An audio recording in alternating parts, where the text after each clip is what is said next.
नमस्कार, मैं हूं आपके साथ प्रगति चतुर्वेदी और आप देख रहे हैं साधना प्लस बिहार झारखंड। तमाम बड़ी खबरों की शुरुआत करेंगे, लेकिन उससे पहले एक नजर इस वक्त की हेडलाइंस पर। पंचायत चुनाव की सुगबुगाहट तेज, 5 से 7 चरणों में हो सकते हैं चुनाव। जल्द हो सकता है चुनावी तारीखों का ऐलान। उपचुनाव की तैयारियों को लेकर जुटे आरजेडी प्रत्याशी। लखीमपुर मामले को लेकर आरजेडी नेता ने यूपी सरकार पर साधा निशाना। यूपी में राष्ट्रपति शासन लगाने की उठाई मांग। औरंगाबाद में सुद्रीकर्मा के ग्रामीणों ने किया वोट बहिष्कार का ऐलान। विकास नहीं होने से ग्रामीणों में नाराजगी, वोटर्स को रिझाने में जुटे प्रत्याशी। बिहार को मिला केंद्र सरकार का तोहफा। नक्सल प्रभावित क्षेत्र में सड़क बनाने को मिली मंजूरी। पथ निर्माण मंत्री ने प्रेस कॉन्फ्रेंस कर दी जानकारी। और सहारा इंडिया के खिलाफ जमाकर्ताओं में नाराजगी। जमाकर्ताओं ने कार्यालय के सामने किया धरना प्रदर्शन। कंपनी से की पैसे वापसी की मांग। चलिए खबरों की शुरुआत करेंगे। जहां कोरोना महामारी के चलते देश प्रदेश में विकास की रफ्तार धीमी हो गई है। आम जनजीवन के साथ ही सरकारी कामकाज की गति भी मंद पड़ गई है। पिछले कुछ सप्ताह से देश के साथ साथ झारखंड में भी कोरोना संक्रमण के मामलों में कमी आई है, जिसके बाद हालात अब धीरे धीरे सामान्य होने लगे हैं। बता दें कि आम जिंदगी के साथ सरकारी कामकाज भी सुचारू रूप से किए जा रहे हैं। इसके साथ ही झारखंड में पंचायत चुनाव 2021 की आहट भी सुनाई पड़ने लगी है। सूत्रों की माने तो पंचायत चुनाव 5 से 7 चरणों में कराए जा सकते हैं। जानकारी के मुताबिक झारखंड में जल्द ही पंचायत चुनाव की तारीखों का भी ऐलान हो सकता है। राज्य निर्वाचन आयोग ने इसकी तैयारियां तेज कर दी हैं। वहीं चुनाव को लेकर की जा रही तैयारियों को देखकर ऐसा लगता है कि जल्द ही झारखंड पंचायत चुनाव की तारीखों का ऐलान किया जा सकता है। बता दें कि त्रिस्तरीय पंचायत निर्वाचन 2021 को लेकर वीडियो कॉन्फ्रेंसिंग के जरिए बैठक भी होगी। इसकी जानकारी राज्य निर्वाचन आयोग ने पुलिस अधिकारियों को दी है। बता दें कि साथ में इस बैठक में चर्चा करने के लिए भी एजेंडा तैयार किया जा रहा है। इसमें पंचायत चुनाव के लिए सुरक्षा समेत सभी पहलू पर विचार विमर्श किया जाएगा।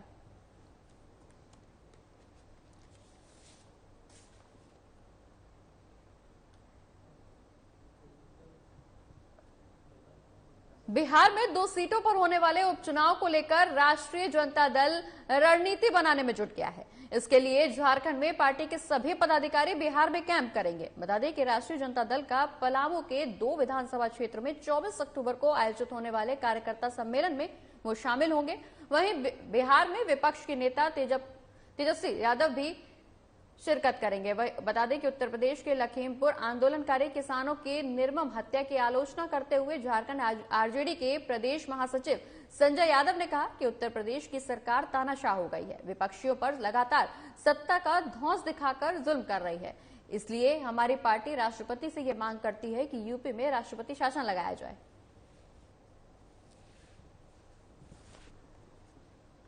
2 सीटों पर उपचुनाव है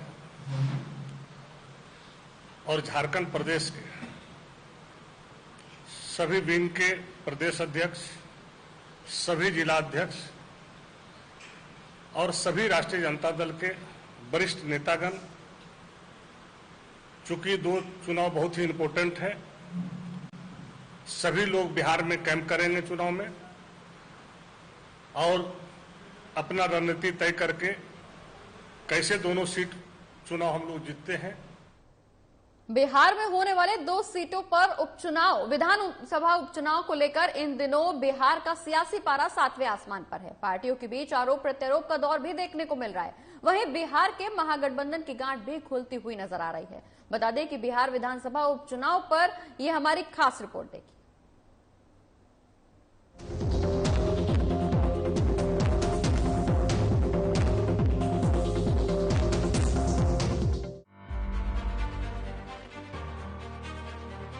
में भले ही महज 2 सीटों पर विधानसभा उपचुनाव होने हैं, लेकिन सियासी पारा अपने आखिरी पायदान पर है।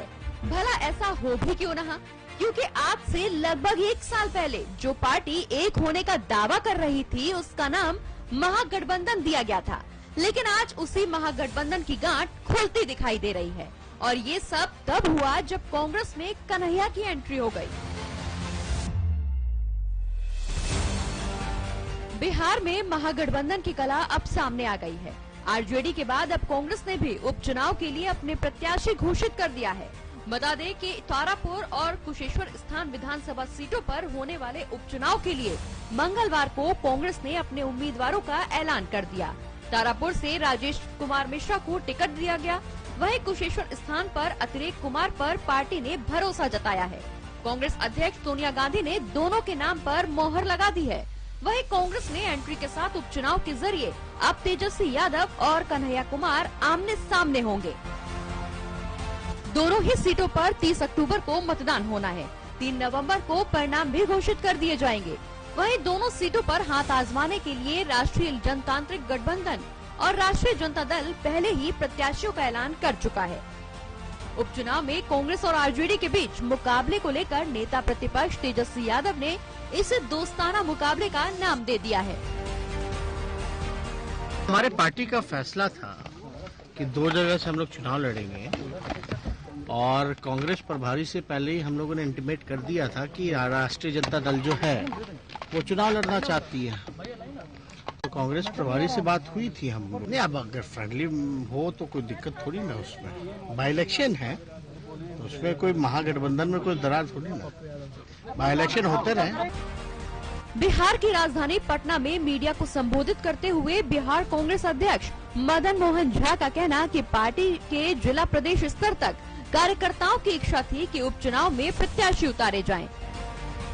मदन मोहन झा ने ये भी कहा कि आलाकमान ने हमारी बात रखी, इसके लिए हम शुक्रगुजार हैं।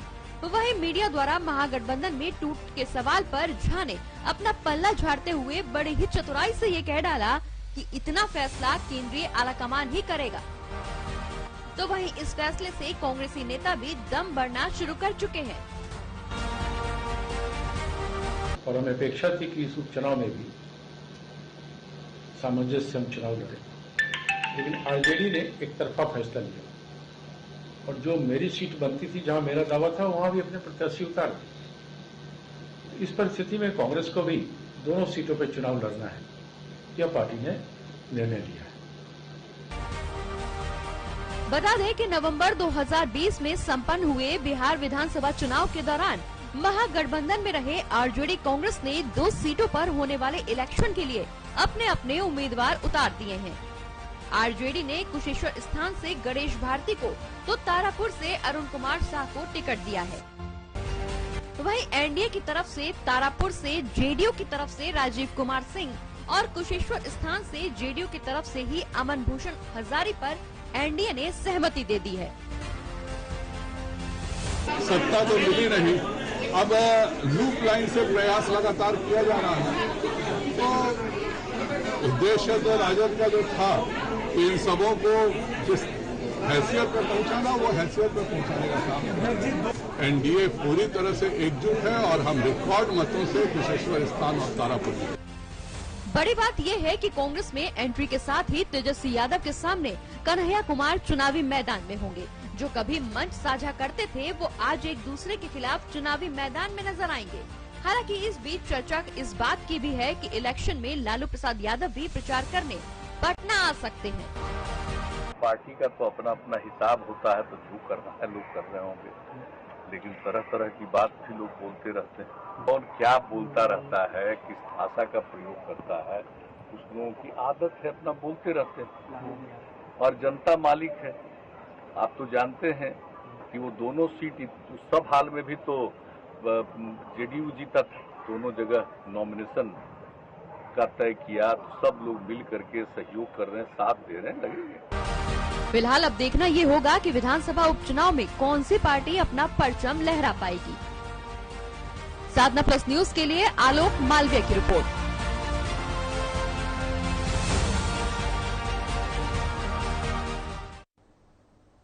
तो बिहार में विधानसभा उपचुनाव होने हैं, जिसको लेकर प्रत्याशियों ने अपनी अपनी कमर कसना शुरू कर दिया है। अब देखना यह होगा कि जनता का समर्थन आखिर किसको मिलता है।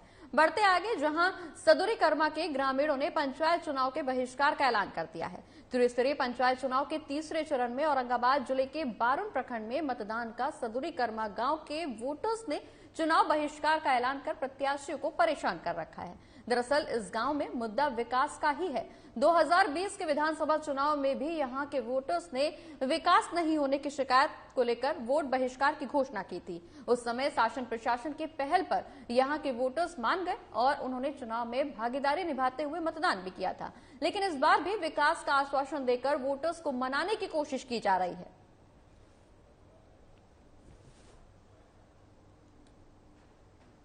जब चुनाव आता है तो सब नेता आके वादा करता है, हम आपका ये काम करा देंगे, वो काम करा देंगे। यहाँ तक कि नल जल भी लगा, आज तक किसी का घर में पानी नहीं पहुंचा। आखिर इसका पैसा कहाँ गया? तो जनता को हिसाब मिलना चाहिए ना। जनता वोट दे रहा है अपना सुविधा के लिए ना, इसलिए हम लोग वोट को बहिष्कार कर रहे हैं। बढ़ते आगे, जहां बिहार में नक्सल प्रभावित जिलों में सड़क निर्माण के लिए केंद्र सरकार की मदद मिली है। इसकी जानकारी बिहार के पथ निर्माण मंत्री नितिन नवीन ने दी है। बता दें कि नितिन नवीन ने कहा कि जो हमारे नक्सल प्रभावित जिले हैं, केंद्र सरकार की तरफ से 2000 करोड़ राशि की स्वीकृति मिली है, जिसमें औरंगाबाद में 86 किलोमीटर के 91 करोड़, गया में 40 किलोमीटर की 40 करोड़ और बांका में 61 किलोमीटर की 72 करोड़ की योजना की राशि स्वीकृत की गई है। उन्होंने ये भी कहा कि करीब 202 करोड़ की योजना का केंद्र सरकार ने स्वीकृत किया है। इसके लिए उन्होंने विशेषकर गृह मंत्री अमित शाह और नरेंद्र मोदी का आभार व्यक्त करते हुए कहा कि बिहार में नक्सल प्रभावित इलाके में RCPL LW स्कीम के तहत हम लोगों को 200 करोड़ की मंजूरी मिली है। इससे बिहार को काफी लाभ होगा। साथ ही आने वाले दिनों में कुछ और जिलों के लिए भी सड़क निर्माण के लिए राशि स्वीकृत की जाएगी।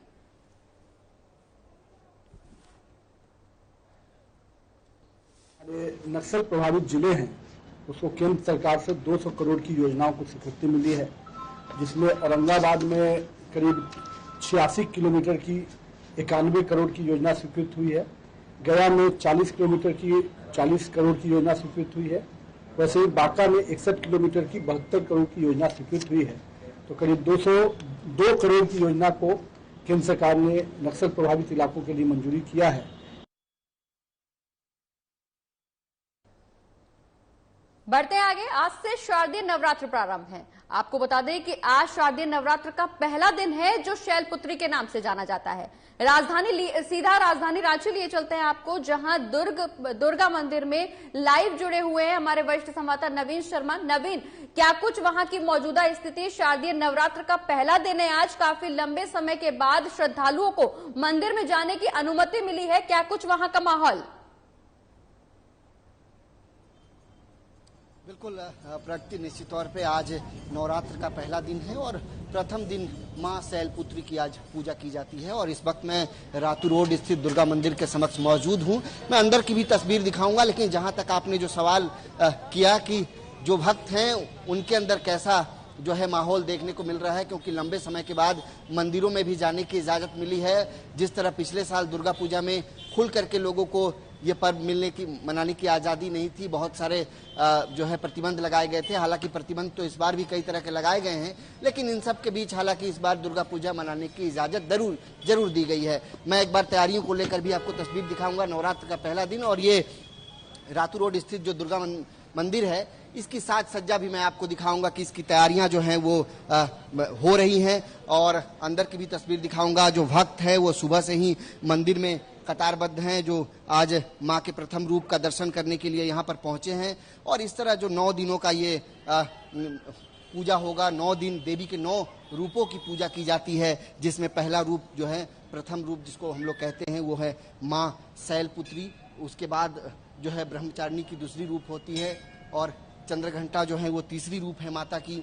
उसके बाद यशकंद माता हैं, जिन चौथा रूप जो बताया जाता है। तो इस तरह हर दिन उनके एक एक स्वरूप को पूजा किया जाता है। और ये मैं माता की तस्वीर दिखा रहा हूँ और मैं कोशिश करूँगा कि यहाँ पर हमारे जो दर्शक हैं वो आज नवरात्र का पहला दिन और माता का दर्शन लाभ लें। और हम लगातार ये तस्वीर आपको रातू रोड स्थित दुर्गा मंडप से दिखा रहे हैं प्रगति। और खास करके अगर आप उत्तर भारत के परिप्रेक्ष्य में दुर्गा पूजा को अगर देखें समझें तो निश्चित तौर पे एक बड़ा महत्व है इस पर्व का। और 9 दिनों का जो ये नवरात्रि होता है, इस नवरात्रि को बहुत खुशी से लोग यहाँ पर मनाते हैं। 9 दिनों का उपवास करते हैं लोग, कलश स्थापन किया जाता है और कलश स्थापन के साथ जो है इसकी शुरुआत होती है। 9 दिनों के पूजा के बाद जो है विजयदशमी जब होता है, जब विसर्जन किया जाता है। और कहीं ना कहीं इस बार बात करें तो इस बार चूंकि 8 दिनों के लिए माता आई हैं यहाँ जो है, और उनकी पूजा जो है वो की जा रही है। मैं तस्वीरें लगातार आपको दिखा रहा हूँ। हमारे जो दर्शक हैं वो नवरात्र के पहले दिन में माँ का दर्शन लाभ लें। मैं कुछ जो भक्तगण हैं उनसे भी बात करूँगा, जो मंदिर के पुजारी हैं उनसे भी बात करूंगा, कितनी आस्था है नवरात्रि को लेकर के लोगों में। लेकिन वो मैं लगातार तस्वीर दिखा रहा हूँ। हालांकि कई बंदिशें सरकार की तरफ से जरूर है कि कोरोना की गाइडलाइन को आपको पालन करना है, और उसी हिसाब से लोग भी मंदिरों में आ रहे हैं और माता का दर्शन लाभ ले रहे हैं।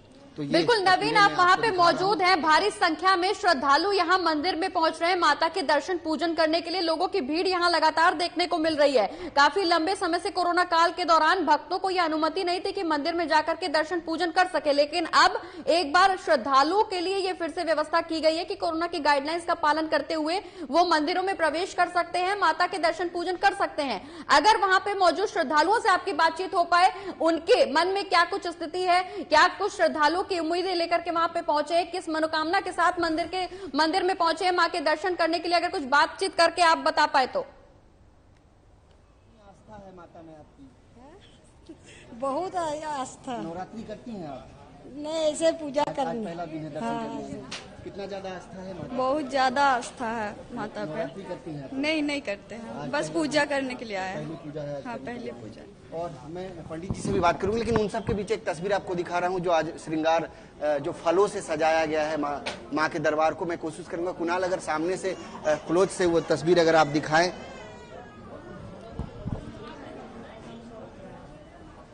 तो बिल्कुल प्रगति, और मैं कोशिश करूंगा कि एक बार थोड़ा स्पेस मिले तो मैं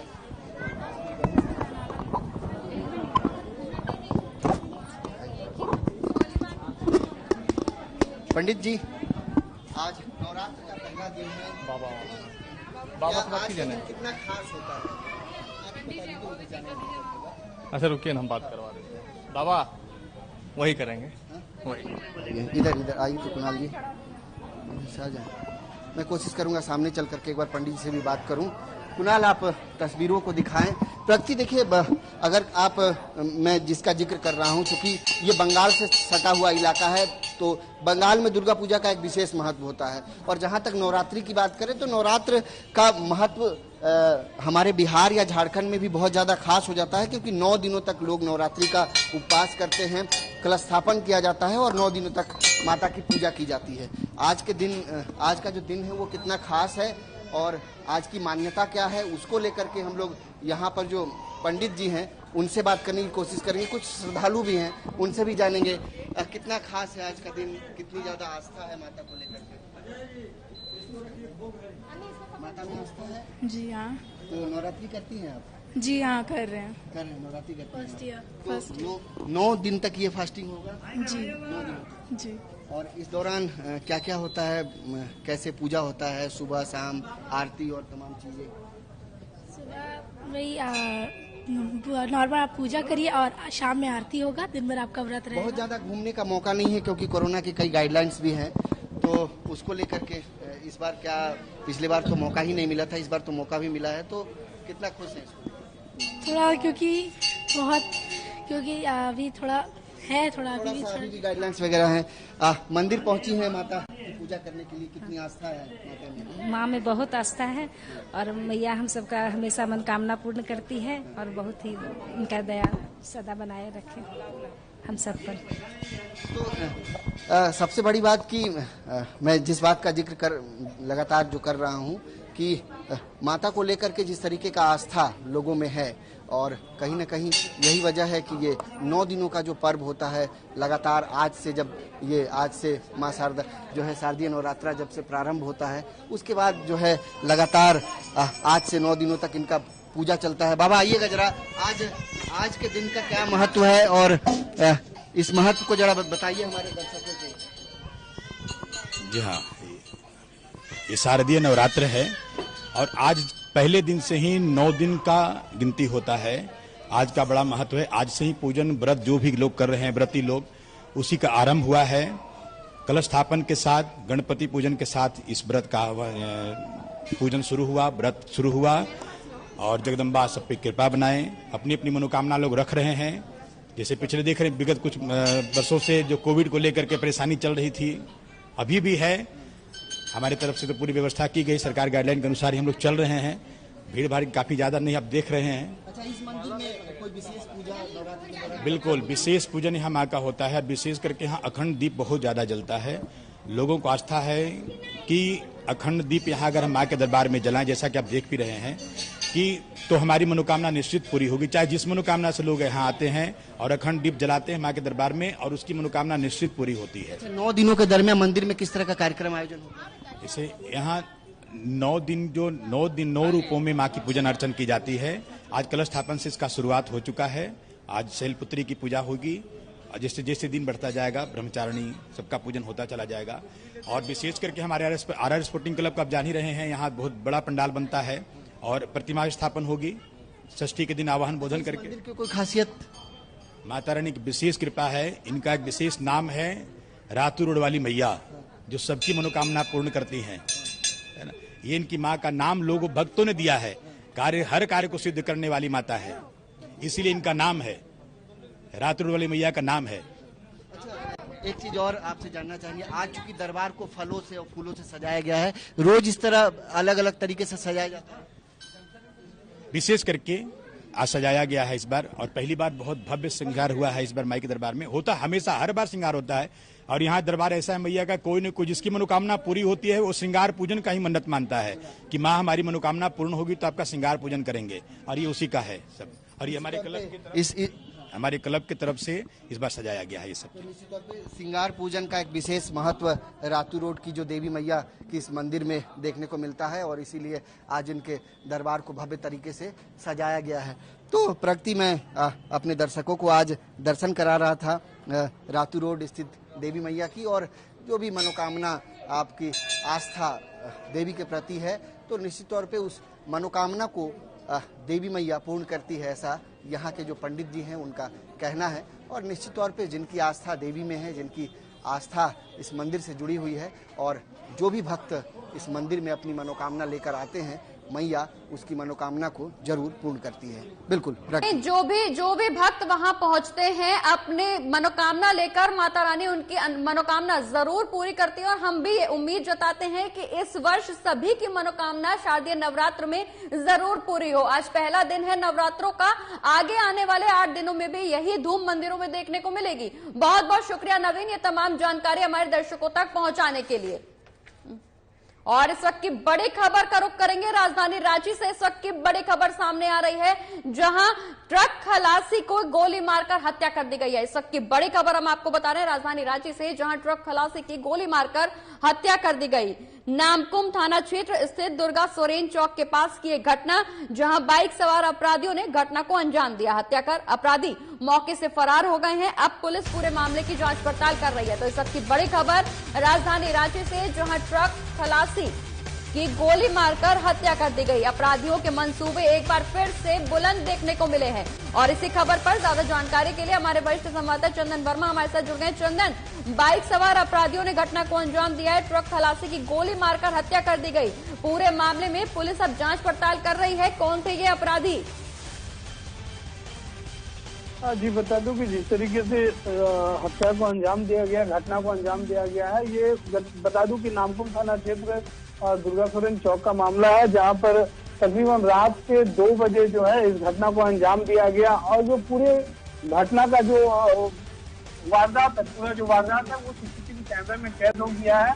बाइक सवार जो है वो आते हैं और तकरीबन 2 बजे लगभग लूटपाट के इरादे से आते हैं और खलासी को गोली लूटने की कोशिश करते हैं, और वही खलासी की तरफ से विरोध किया जाता है, लूटपाट की घटना का विरोध किया जाता है। तब बाइक सवार जो है खलासी को गोली मारकर वहां से फरार हो जाते हैं। हालांकि जो शुरुआती जवाब लग रहा है वो यही लग रहा है कि जो भी घटना हुआ है वो लूटपाट के नजरिए से हुआ है, लेकिन अभी तक घटना का जो मुख्य वजह है वो सामने नहीं आया। हालांकि पुलिस के हाथ में जो है सीसीटीवी कैमरा का जो फुटेज है वो लग गया है, और अब उस पर जांच पड़ताल जो आगे चल रही है। फिलहाल जो पुलिस ने सबको कब्जे में लेकर रिम्स पोस्टमार्टम के लिए भेज दिया है और आगे की कार्रवाई जारी है। लेकिन सबसे बड़ा सवाल यही उठता है कि राजधानी के पॉश इलाके सबसे व्यस्त कहे जाने वाला जो NH के रूप में जाना जाता है, NH 33, जो कि जमशेदपुर से जोड़ता है उस रोड को, और जमशेदपुर होते हुए कोलकाता जाता है, तो कहे इतना व्यस्तम रोड पर जब ऐसी घटना घट जाती है तो कहीं न कहीं पुलिस प्रशासन और शहर में जो पीटीआर सुरक्षा के नाम पे पीटीआर वैनें जो घूम रही है, कहीं न कहीं उन सब पर एक सवालिया निशान खड़ा होता है कि आखिर प्रशासन पर बड़ा सवालिया निशान खड़ा होता है, क्योंकि ऐसा कोई पहला मामला नहीं है। इससे पहले भी कई ऐसे वारदातों के मामले निकल करके सामने आ चुके हैं। अब देखना ही होगा कि पुलिस प्रशासन इस पूरे मामले में कब तक खुलासा कर पाता है, कब तक अपराधी पुलिस की गिरफ्त में होंगे। बहुत बहुत शुक्रिया चंदन तमाम जानकारी के लिए। बढ़ते हैं आगे, जहां अपराधियों ने व्यवसायी को फोन कर 2 लाख की रंगदारी मांगी है। खबर समस्तीपुर जिले के मुसरी घरारी थाना क्षेत्र की है, जहां व्यवसायी से अपराधियों ने फोन कर 2 लाख रुपए की रंगदारी की मांग की, जिसके बाद उस व्यवसायी और उनके परिजनों के बीच दहशत का माहौल कायम है। बता दें कि पुलिस अपराधियों को पकड़कर मीडिया के सामने मामलों के खुलासे का दावा कर ये जताने की कोशिश कर रही है कि सब कुछ प्रशासन के नियंत्रण में है। लेकिन आपको बता दें कि कुछ दिन पहले ही अपराधियों ने रंगदारी नहीं देने पर एक किराना व्यवसायी की गोली मारकर हत्या कर दी थी।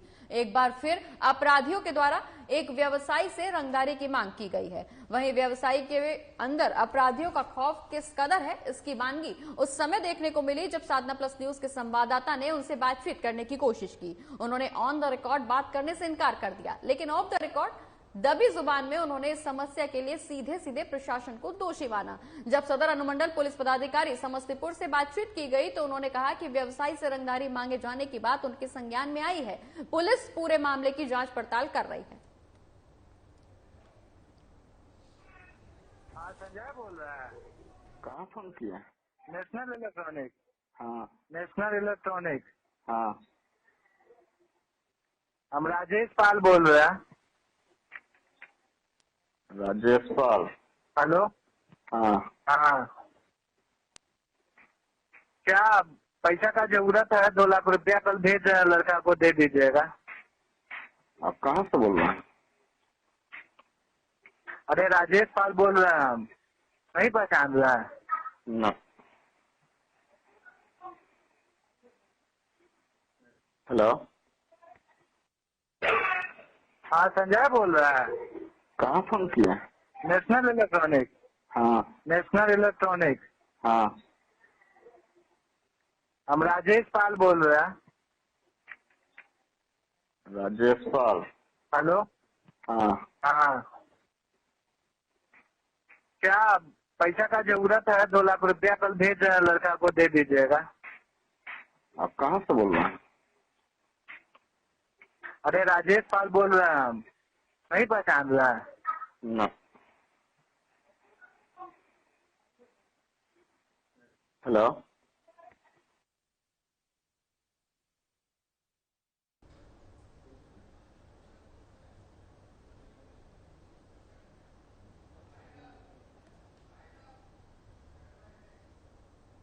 और इसी के साथ इस बुलेटिन में फिलहाल इतना ही। आप देखते रहिए साधना प्लस बिहार झारखंड। नमस्कार।